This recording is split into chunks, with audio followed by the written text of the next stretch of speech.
ನಮಸ್ಕಾರ ವೀಕ್ಷಕರೇ, the federal ಕರ್ನಾಟಕಕ್ಕೆ ಸ್ವಾಗತ. ನಾನು ವಿಜಯ್ ಜನಹಳ್ಳಿ. ರಾಜ್ಯ ಸರ್ಕಾರ ಕಳೆದ 2.5 ವರ್ಷದ ಸರ್ಕಾರ ಅಧಿಕಾರಕ್ಕೆ ಬಂದಾಗ್ಲಿಂದ ಜನತೆಗೆ ಸಾಕಷ್ಟು ವಿಚಾರಗಳ ಸಂಬಂಧಪಟ್ಟಂತೆ ಬೆಲೆ ಏರಿಕೆಯ ಬಿಸಿಯನ್ನು ಕೊಟ್ಟಿರುವಂತದ್ದು. ಅದು ಪೆಟ್ರೋಲ್ ಡೀಸೆಲ್ ದರ ಏರಿಕೆ ಇರ್ಬೋದು, ಮೆಟ್ರೋ ದರ ಏರಿಕೆ ಇರ್ಬೋದು, ಮತ್ತು ಸಾಕಷ್ಟು ದರಗಳ ಏರಿಕೆ ಸಂಬಂಧಪಟ್ಟ ಮುದ್ರಾಂಕ ಶುಲ್ಕ ಸೇರಿದಂತೆ ನಾನಾ ರೀತಿಯ ಬೆಲೆ ಏರಿಕೆಗಳನ್ನ ಮಾಡಿ ಜನತೆಗೆ, ಅದನ್ನು ಸಾಮಾನ್ಯ ಜನತೆಗೆ ಬೆಲೆ ಏರಿಕೆಯ ಬಿಸಿಯನ್ನ ಮುಟ್ಟಿಸಿರುವಂತದ್ದು.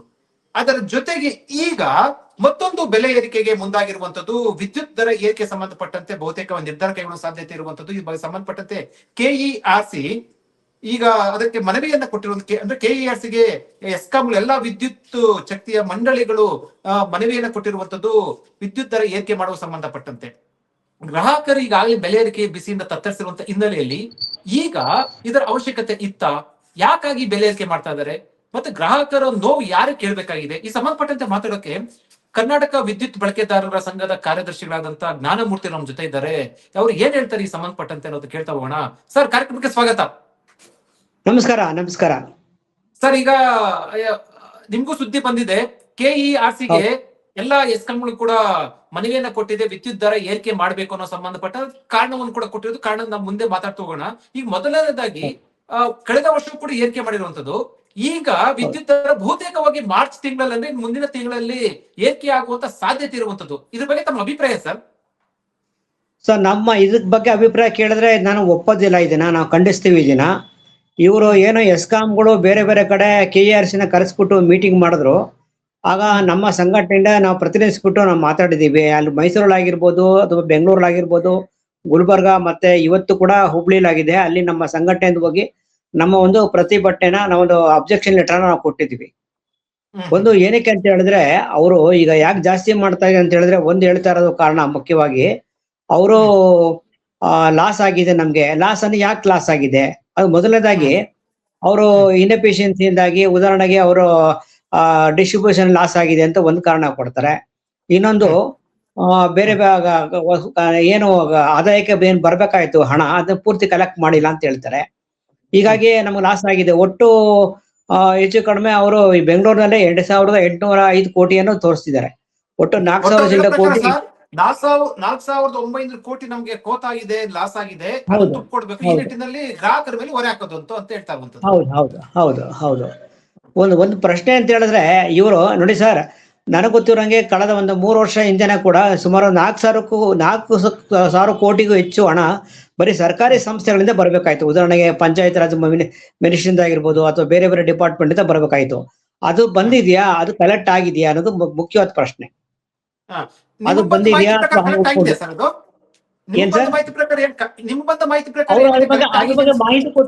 ಮಾಹಿತಿ ಕೊಟ್ಟಿಲ್ಲ ಅವರು. ಮಾಹಿತಿ ಕೊಡ್ಬೇಕಲ್ಲ, ಕಲೆಕ್ಟ್ ಆಗಿದೆ. ಈಗ ಬಾಕಿ ಯಾರ್ದಿದೆ ಅಂತ ತೋರಿಸ್ಬೇಕಲ್ಲ ಅವರು.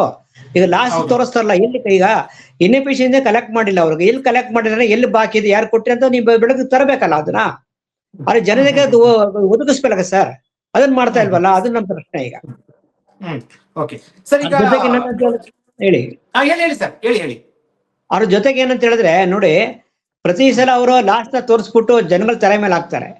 ಅದು ಲಾಸ್ ಯಾಕೆ ಆಗ್ತಾ ಇದೆ ಅನ್ನೋ ಬಗ್ಗೆ, ಅದ್ರ ಬಗ್ಗೆ ಒಂದು ಎಲ್ಲಿಂದ ಪರ್ಚೇಸ್ ಮಾಡ್ತಾರೆ, ಯಾವ ಒಂದು ಕಂಪ್ನಿಯಿಂದ ಪರ್ಚೇಸ್ ಮಾಡ್ತಾರೆ. ಬರೀ ನಮ್ಮ ಕರ್ನಾಟಕದಲ್ಲಿ ಬೇರೆ ಖಾಸಗಿಯವರು ಉತ್ಪಾದನೆ ಮಾಡ್ತಾರೆ, ಅದ್ರ ಜೊತೆಗೆ ಸರ್ಕಾರಿ ಸಂಸ್ಥೆಗಳು ಕೆಪಿಸಿ ಕೂಡ ಉತ್ಪಾದನೆ ಮಾಡ್ತಾರೆ.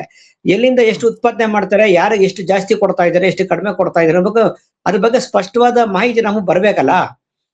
ನಾವು ವಿದ್ಯುತ್ ಇಂಥ ಕಡೆ ಪರ್ಚೇಸ್ ಮಾಡಿದ್ವಿ ಅಂತ ಹೇಳ್ತೀರಾ, ಬಟ್ ಅದೇ ಡೀಟೇಲ್ ಕೊಡ್ಬೇಕಲ್ಲ, ಯಾಕೆ ಲಾಸ್ ಆಯ್ತು ಅಂತ ತೋರಿಸ್ಬೇಕಲ್ಲ.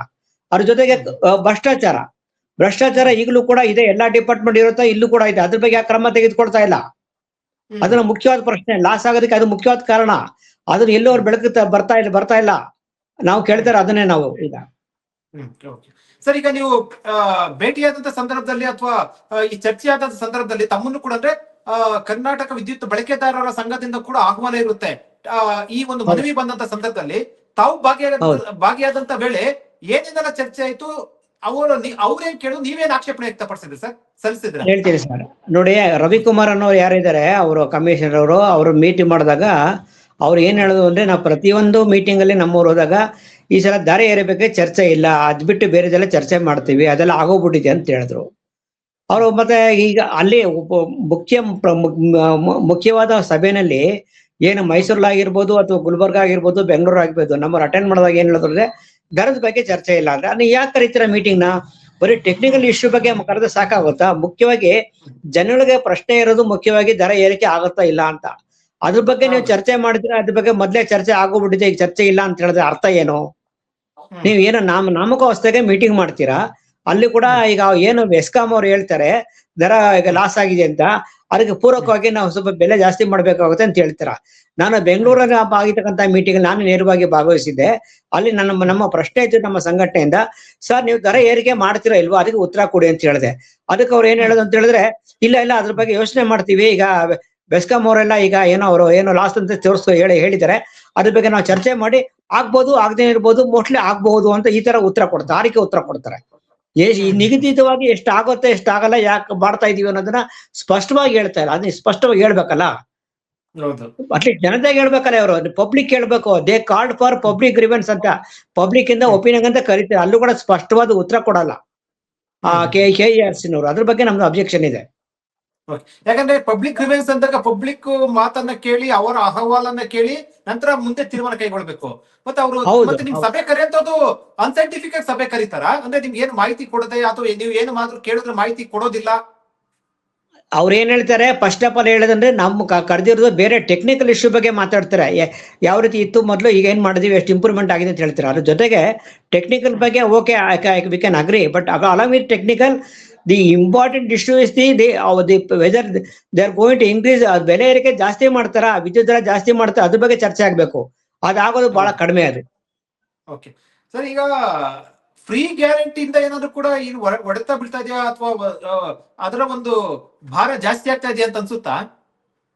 ಸರ್ ನೋಡಿ ಸರ್, ನಾನು ಫ್ರೀ ಗ್ಯಾರಂಟಿನ ಆಗುತ್ತಾ ಅನ್ನೋದಕ್ಕಿಂತ ಮುಖ್ಯವಾಗಿ ನೋಡಿ, ಎಲ್ಲಾ ಕಡೆ ಇವರು ಸಬ್ಸಿಡಿ ಕೊಡ್ತಾರೆ, ಎಲ್ಲಾ ಕಡೆ ಸಬ್ಸಿಡಿ, ಬೇರೆ ಬೇರೆ ಕಡೆ ಸಬ್ಸಿಡಿ, ಇವನ್ ಇಂಡಸ್ಟ್ರಿಗೂ ಸಬ್ಸಿಡಿ ಕೊಡ್ತಾರೆ, ಯಾವುದೇ ರೀತಿ ಸಬ್ಸಿಡಿ ಕೊಡ್ತಾರೆ, ಎಲ್ಲಾ ಸರ್ಕಾರದವರು ಕೊಡ್ತಾ ಇದ್ದಾರೆ. ಅದು ಗ್ಯಾರಂಟಿ ಅದಕ್ಕೆ ಜಾಸ್ತಿ ಆಗಿದೆ ಅಂತ ನಾನು ಹೇಳ್ತಾ ಇಲ್ಲ, ಬಟ್ ಒಂದಿದೆ ಸರ್, ಸಬ್ಸಿಡಿ ಏನು ಕೊಟ್ರಲ್ಲ ಇವರು, ಫ್ರೀ ವಿದ್ಯುತ್ ಏನು ಕೊಟ್ರಲ್ಲ, ಅದ್ರ ಜೊತೆಗೆ ನೋಡಿ 1 ಯೂನಿಟ್ಗೆ 7 ರೂಪಾಯಿ ಜಾಸ್ತಿ ಮಾಡಿದ್ರು ಏಕಾಏಕಿ. ನಿಮ್ಗೆ ಗೊತ್ತಿದೆಯೋ ಗೊತ್ತಿಲ್ವೋ, ಅದು ಮರೆ ಮಾಚಿಬಿಡಿದೆ. ಮೊದ್ಲೆಲ್ಲ ಇತ್ತು ಏನಿತ್ತು, 4 ರೂಪಾಯಿ 80 ಪೈಸೆ, 5 ರೂಪಾಯಿ ಸಮಥಿಂಗ್ ಆತರ ಇತ್ತು. ಒಟ್ಟಿಗೆ ಅವರು 7 ರೂಪಾಯಿ ಮಾಡಿಬಿಟ್ರು. ಅದ್ರಲ್ಲೇನೋ ಸ್ಲ್ಯಾಬ್ ಅಂತ ಮಾಡಿ ಅದನ್ನ ರೇಟ್ ರೈಸ್ ಮಾಡಿ ಏನೋ ಮಾಡಿ ಅದಂತೂ ಸಿಕ್ಕಾಪಟ್ಟೆ ಅಂತೂ ಜಾಸ್ತಿ ಅಂತೂ ಆಯ್ತದು. ಈಗ ಸ್ಲ್ಯಾಬ್ ಇಲ್ಲ, ಸ್ಲ್ಯಾಬ್ ಕಿತ್ತಾಕ್ಬಿಟ್ಟು 7 ರೂಪಾಯಿ ಮಾಡಿದ್ದಾರೆ ಈಗ. ಅವ್ರ ಜೊತೆಗೆ ಯಾರು ಅವ್ರ ನಿಗದಿತ ಯೂನಿಟ್ ಜಾಸ್ತಿ ಬಳಕೆ ಮಾಡ್ತಾರೆ ಅವ್ರು ಜಾಸ್ತಿ ಕೊಡ್ಲೇಬೇಕೀಗ ಹಣ. ಈಗ ಕಮರ್ಷಿಯಲ್ಗೆ ಜಾಸ್ತಿ ಆಗಿದೆಯಲ್ಲ ಸರ್, ಕಮರ್ಷಿಯಲ್ಗೆ ಜಾಸ್ತಿ ಮಾಡಿದ್ದಾರೆ, ಅದು ಕೂಡ ಜಾಸ್ತಿ ಆಗಿದೆ. ಉದಾಹರಣೆಗೆ ಈ ಸ್ಮಾಲ್ ಸ್ಕೇಲ್ ಇಂಡಸ್ಟ್ರಿ ಏನಿದೆ ಅವ್ರಿಗೆ ತುಂಬಾ ಹೊಡೆತ ಬೀಳುತ್ತೆ. ಅವ್ರಿಗೆ ಪಾಪ ಅವ್ರಿಗೆ ಈಗ ಒಂದು ಕಡೆ ಜಾಸ್ತಿ ಬೇಡಿಕೆ ಇಲ್ಲ, ಉತ್ಪಾದನೆ ಮಾಡಕ್ಕಾಗಲ್ಲ, ಉತ್ಪಾದನೆ ಮಾಡೋದು ಯಾರು ಕೊಂಡ್ಕೊಳ್ಳೋರಿಲ್ಲ. ಅವ್ರ ಜೊತೆಗೆ ಅವರು ಕಾಂಪೀಟ್ ಮಾಡ್ಬೇಕು. ನಮ್ಮ ಪಿಣ್ಯ ಇಂಡಸ್ಟ್ರಿಯಲ್ ಬಂದಿರ್ತಕ್ಕಂಥ ಒಬ್ಬ ವ್ಯಕ್ತಿ ಅವರು ಇದನ್ನೇ ಪಾಂಡೆ ಹೇಳಿದ್ರು, ಸರ್ ನೀವು ಬೆಲೆ ಏರಿಕೆ ಮಾಡಿ ನಮ್ಗೆ ತುಂಬಾ ತೊಂದರೆ ಆಗುತ್ತೆ. ಪಿಣ್ಯ ಇಂಡಸ್ಟ್ರಿಯಲ್ ಅಸೋಸಿಯೇಷನ್ ಒಬ್ರು ಹುಸೇನ್ ಅಂತ ಬಂದಿರು, ಅವ್ರು ಇದೇ ಪ್ರಶ್ನೆ ಕೇಳಿದ್ರು, ಸರ್ ನೀವು ಮತ್ತೆ ಜಾಸ್ತಿ ಮಾಡಿದ್ರೆ ನಮಗ್ ತೊಂದರೆ ಆಗುತ್ತೆ ಅಂತ. ಅಲ್ಲರಿ ಅದ್ರ ಬಗ್ಗೆ ಯೋಚನೆ ಮಾಡ್ಬಿಡಿ ಅಂತ ಕಾಂಕ್ರೀಟ್ ಆಗಿ ಉತ್ತರ ಕೊಟ್ಟಿಲ್ಲ, ಜನರಲ್ ಆಗಿ ಹೇಳಿದ್ರು ಅಷ್ಟೇ ಅವರು. ಓಕೆ ಓಕೆ ಸರ್, ಈಗ ಒಂದು ಬೆಲೆ ಈಗ ಕಳೆದ 3 ವರ್ಷದಲ್ಲಿ ನಿಮಗೆ ನಿಮ್ಮ ನಿಮ್ಮ ಲೆಕ್ಕಾಚಾರ ಪ್ರಕಾರ ಎಷ್ಟು ಜಾಸ್ತಿ ಆಗಿದೆ ಸರ್ ವಿದ್ಯುತ್ ದರ? ಸರ್ ಸರಿ ಸುಮಾರು ನನ್ ಕೇಳಿದ್ರೆ ಒಂದು ಮೋರ್ ದೆನ್ 50% ಅಥವಾ 60% ಆಗಿದೆ. ನಾನು ಈಗ ಲೆಕ್ಕ ಮಾಡಿ ಹೇಳಕ್ಕಾಗಲ್ಲ, ಅಂದಾಜು ಹೇಳ್ತಾ ಇದ್ದೀನಿ, ಜಾಸ್ತಿ ಆಗಿದೆ. ಏನಾಗಿದೆ, ವಿದ್ಯುತ್ ಅನ್ನೋದು ಜನಸಾಮಾನ್ಯರಿಗೆ ಅದು ಲಾಭ ಅನ್ನೋಲ್ಲ ನಷ್ಟ ಅಲ್ಲ, ಆತರ ಕೊಡ್ಬೇಕು. ಅದನ್ನ ಅಂದ್ರೆ ಜನಗಳಿಗೆ ಹೊರೆ ಆಗ್ಬಾರ್ದು, ಅಫೋರ್ಡಬಲ್ ಪ್ರೈಸ್ ಇರಬೇಕು, ಅಫೋರ್ಡಬಲ್ ತಾರೀಫ್ ಇರಬೇಕು. ಆಗಿದ್ರೆ ಮಾತ್ರ ಜನಗಳಿಗೆ ಉಪಯೋಗಿಸಕ್ಕಾಗುತ್ತೆ.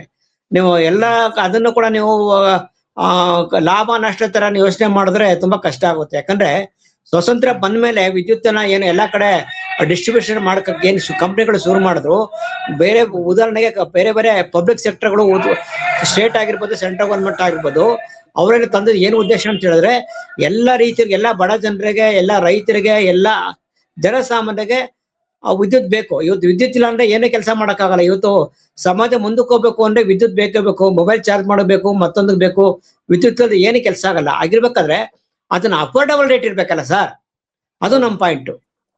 ಜನಗಳ ಎಟ್ಕೋ ಹತ್ರ ಇರ್ಬೇಕು, ಜಾಸ್ತಿ ಆಗ್ಬಿಟ್ರೆ ತುಂಬಾ ಕಷ್ಟ ಆಗುತ್ತೆ.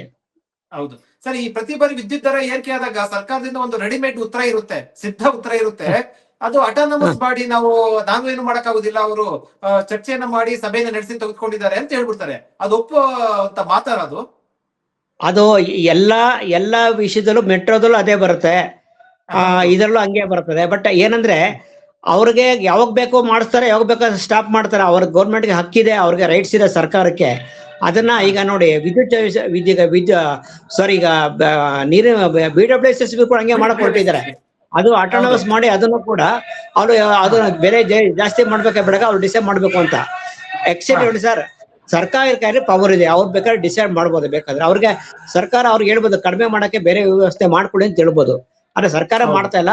ಉದಾಹರಣೆಗೆ ನೋಡಿ, ನಿಮ್ಗೆ ಒಂದು ಇಂಪಾರ್ಟೆಂಟ್ ವಿಷಯ ಹೇಳ್ತೀನಿ ನೋಡಿ. ಒಂದು ಯೂನಿಟ್ಗೆ 36 ಪೈಸೆ ಅವರು ಪೆನ್ಷನ್ ಮತ್ತೆ ಗ್ರಾಚ್ಯುಟಿಗೆ ಹಣನ ನಮ್ಮ ಜನಗಳಿಂದ ತಗೊಳ್ತಾ ಇದಾರೆ ಸರ್. ಬಹಳ ಮುಖ್ಯ ಅದು. ಅದ್ರ ಬಗ್ಗೆ ಎಲ್ಲೂ ಚರ್ಚೆ ಮಾಡಿಲ್ಲ. ಅವರು ಏಕಾಏಕಿ ಏರ್ಸ್ಬಿಟ್ರು. ಕಳೆದ ಹೋದ ವರ್ಷದಿಂದ ಶುರು ಮಾಡ್ಕೊಂಡಿದ್ದಾರೆ. ಇದು ಅಕ್ಷಮ್ಯ ಮತ್ತೆ ಅನ್ಯಾಯ. ಇದು 36 ಪೈಸೆ ಇದೆ.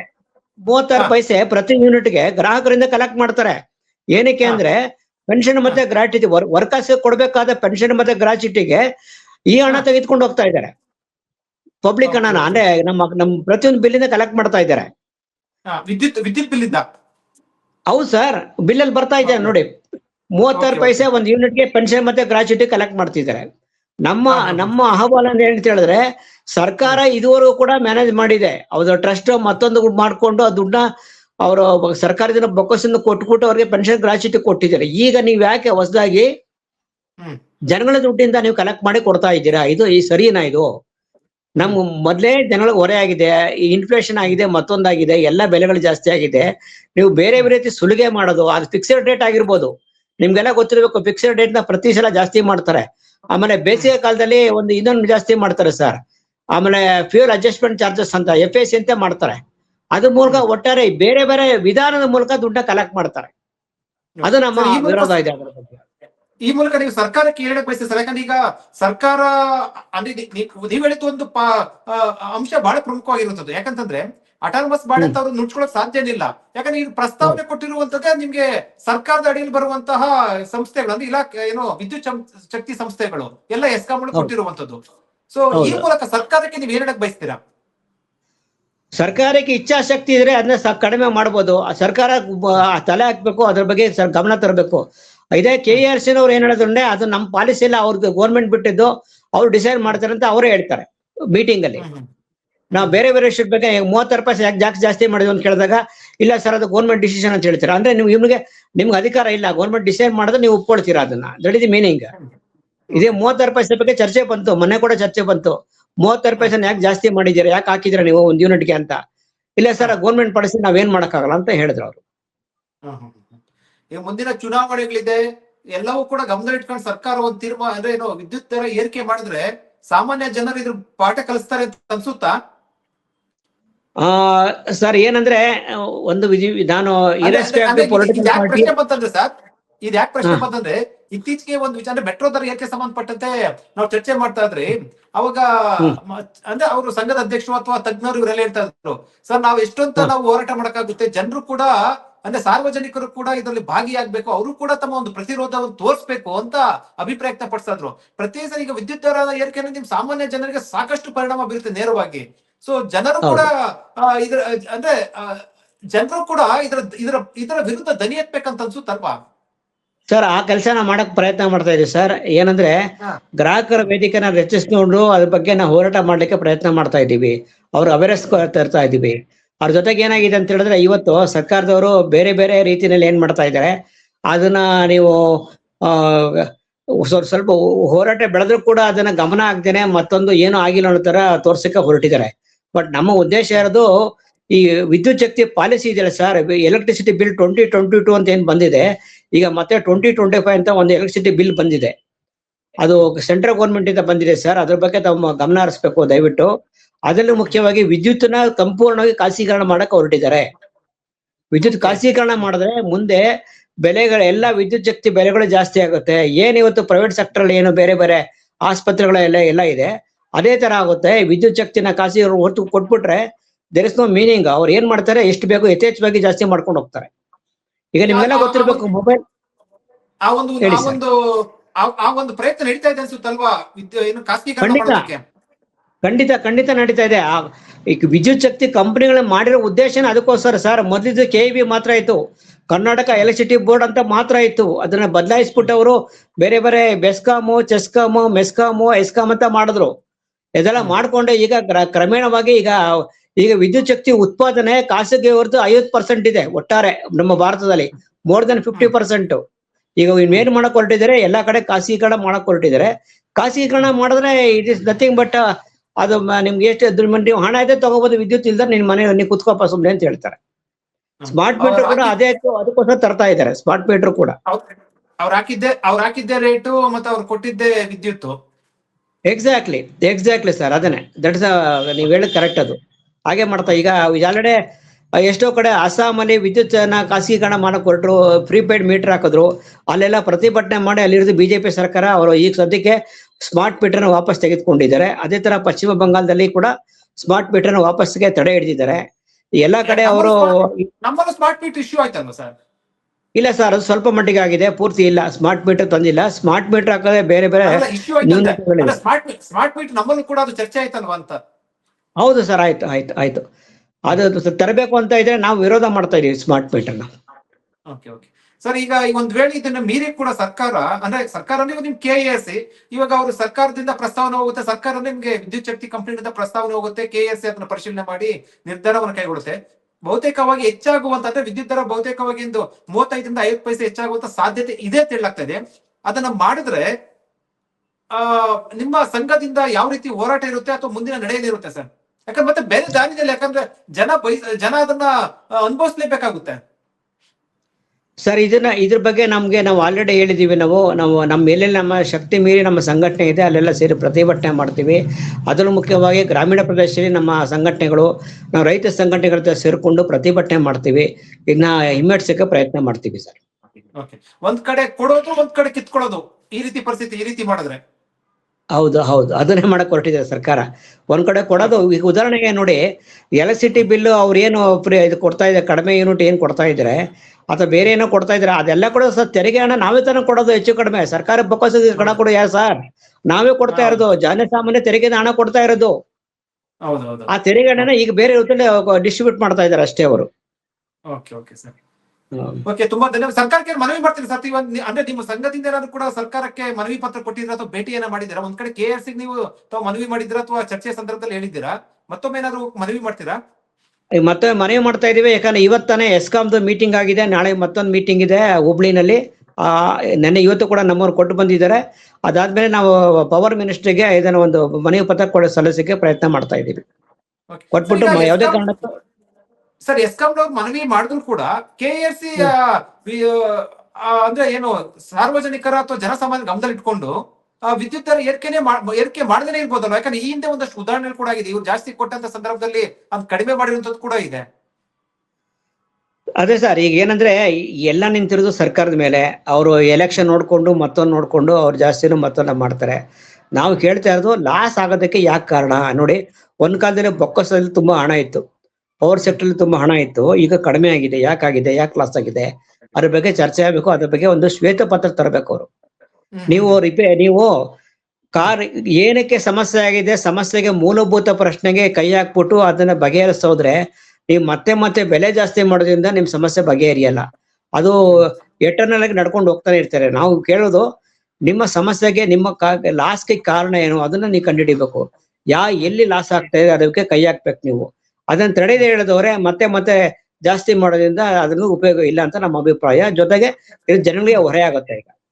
ಈಗ ಎಲ್ಲೆಲ್ಲಿ ಲಾಸ್ ಆಗ್ತಾ ಇದೆ ಮತ್ತೆ ನಿಮ್ಮ ಪ್ರಶ್ನೆಗಳೇನಿದೆ ಅವೆಲ್ಲವನ್ನು ಕೂಡ ಒಂದು ಶ್ವೇತ ಪತ್ರ ಹೊಡಿಸಿ ಅಂತ ಕೇಳ್ತೀರಾ? ಮನವಿ ಪತ್ರ ಕೊಟ್ಟಿದೀವಿ, ನಾವು ಗೌರ್ಮೆಂಟ್ಗೂ ಕೊಡ್ತಾ ಇದೀವಿ, ಕೆಆರ್ಸಿಗೆ ನಾವು ಕೊಟ್ಟಿದೀವಿ ಆಲ್ರೆಡಿ. ಈಗ ಆಲ್ರೆಡಿ ಕೊಟ್ಟಿದ್ದೀವಿ. ಉತ್ತರ ನಮ್ಮ ಯಾವುದೇ ಪ್ರಶ್ನೆಗೆ ಉತ್ತರ ಇಲ್ಲ. ಅವ್ರ ಅಹವಾಲು ಸ್ವೀಕರಿಸ್ತಾರೆ ಅಷ್ಟೇ, ಉತ್ತರವನ್ನು ಕೊಡಲ್ಲ. ಕೊಡೋದೇ ಬಿಡೋದು ಅವ್ರು ಬಿಟ್ಟಿದ್ದು. ನಾವಂತೂ ಪ್ರತಿ ಸಲ ನಾವು ಮನವಿ ಪತ್ರ ಕೊಟ್ಟಿದ್ದೀವಿ. ಈ ಸಲ ನಾವು ಕೊಟ್ಟಿದ್ದೀವಿ. ನಾವು ಅಂದ್ರೆ ಉತ್ತರ ಇಲ್ಲ ಅಂತಂದ್ರೆ ಅವ್ರ ಹತ್ರ ಉತ್ತರ ಇಲ್ದ್ರೆ ಉತ್ತರ ಕೊಡ್ತಾ ಇಲ್ಲ, ಅಥವಾ ಉತ್ತರ ಕೊಟ್ರೆ ಮತ್ತೆ ಎಡವಟ್ಟಾಗುತ್ತೆ, ಸಿಹಾಕೊಳ್ತಿರತ್ತೆ, ಉತ್ತರ ಕೊಡ್ತಾ ಇಲ್ಲ. ಸರ್ ಇದು ಏನು ಸರ್, ಕೆಎಸ್ನವರು ಒಂಥರ ಕಾಜಿ ನ್ಯಾಯ ಮಾಡ್ತಾರೆ ಸರ್. ಏನಂದ್ರೆ ಅವರೆಲ್ಲ ಕೇಳಿಸ್ಕೊಂಡು ಆಮೇಲೆ ಏನ್ ಮಾಡ್ಕೊಂಡು ಡಿಸೈಡ್ ಮಾಡ್ತಾರೆ. ಒಂದ್ ರೀತಿ ಒಂಥರ ಇದು ಏನೋ ಸಾರ್ವಜನಿಕರಿಗೋಸ್ಕರ ಮಾಡ್ತಾ ಇದೀವಿ, ಅವ್ರ ಅಭಿಪ್ರಾಯ ತೆಗೆದುಕೊಂಡಿದೀವಿ ಅಂತ ಒಂದು ಕೈಂಡ್ ಆಫ್ ಶೋ ಅಷ್ಟೇ. ಅದು ಇನ್ನೇನಿಲ್ಲ. ಅದು ನಾವು ಮಾಡಿದೀವಿ ಅಂತ ಮಾಡ್ತಾರೆ. ನಿಮ್ಗೆ ಬಂದ ಮಾಹಿತಿ ಪ್ರಕಾರ ಬಹುತೇಕ ಮಾರ್ಚ್ ತಿಂಗಳಲ್ಲಿ ಆಗುತ್ತೆ ಅಂತ ಅನ್ಸುತ್ತಲ್ವಾ ಸರ್ ವಿದ್ಯುತ್ ದರ?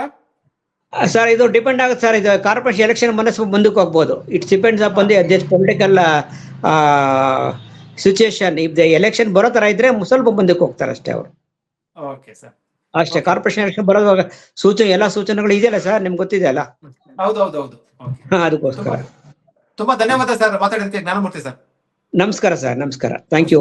ವೀಕ್ಷಕರೇ, ಇದು ಜ್ಞಾನಮೂರ್ತಿ ಅವರ ಮಾತು. ಕರ್ನಾಟಕ ವಿದ್ಯುತ್ ಬಳಕೆದಾರರ ಸಂಘದ ಕಾರ್ಯದರ್ಶಿಗಳಾಗಿರುವಂತದ್ದು. ಅಂದ್ರೆ ಇವರು ಬಹಳ ಸ್ಪಷ್ಟವಾಗಿ ಹೇಳಿದ್ರು, ವಿದ್ಯುತ್ ದರ ಏರಿಕೆ ಇದೆಯಲ್ಲ ಪ್ರತಿ ವರ್ಷನೂ ಕೂಡ ಏರಿಕೆ ಮಾಡ್ತಾ ಇದ್ದಾರೆ. ಮತ್ತು ಜೊತೆಗೆ ಪ್ರಶ್ನೆ ಇರುವಂತದ್ದು ಲಾಸ್ ಅಂತ ಕಾರಣದಿಂದ, ಅಂದ್ರೆ ನಷ್ಟ ಅಂತ ಕಾರಣ ಕೊಟ್ಟು ವಿದ್ಯುತ್ ಶಕ್ತಿ ಕಂಪನಿಗಳು ಕೆಇಆರ್ಸಿಗೆ ಮನವಿಯನ್ನ ಕೊಟ್ಟಿರುವಂತದ್ದು. ಸುಮಾರು 4,900 ಕೋಟಿ ಲಾಸ್ ಆಗಿದೆ. ಈ ಹಿನ್ನೆಲೆಯಲ್ಲಿ ವಿದ್ಯುತ್ ದರ ಏರಿಕೆ ಮಾಡಬೇಕು ಅಂತ ಇವರ ಪ್ರಶ್ನೆ, ಅಂದ್ರೆ ಗ್ರಾಹಕರ ಪ್ರಶ್ನೆ. ಅಥವಾ ಇದೇನು ಕರ್ನಾಟಕ ವಿದ್ಯುತ್ ಬಳಕೆದಾರರ ಸಂಘ ಪ್ರಶ್ನೆ ಮಾಡ್ತಾ ಇರುವಂತದ್ದು, ಎಲ್ಲಿ ಲಾಸ್ ಆಗ್ತಾ ಇದೆ, ಹೇಗೆ ಲಾಸ್ ಆಗ್ತಾ ಇದೆ, ಲಾಸ್ ಅಂದ್ರೆ ನಷ್ಟಕ್ಕೆ ಕಾರಣ ಏನು, ಈ ಸಂಬಂಧಪಟ್ಟಂತೆ ಶ್ವೇತಪತ್ರವನ್ನು ಹೊರಡಿಸಿ ಅಂತ ಆಗ್ರಹವನ್ನು ವ್ಯಕ್ತಪಡಿಸಿರುವಂತದ್ದು. ಜೊತೆಗೆ ನಷ್ಟ ಆಗ್ತಾ ಇದ್ದಂತ ಒಂದೇ ಕಾರಣಕ್ಕೋಸ್ಕರ ಸಾಮಾನ್ಯ ಜನರ ಮೇಲೆ, ಗ್ರಾಹಕರ ಮೇಲೆ ಬೆಲೆ ಏರಿಕೆ ಮಾಡಿ, ವಿದ್ಯುತ್ ದರ ಏರಿಕೆ ಮಾಡಿ ಅದರ ಹೊರೆಯನ್ನ ಹಾಕಬಾರ್ದು ಅಂತ ಆಗ್ರಹವನ್ನು ವ್ಯಕ್ತಪಡಿಸಿರುವಂತದ್ದು.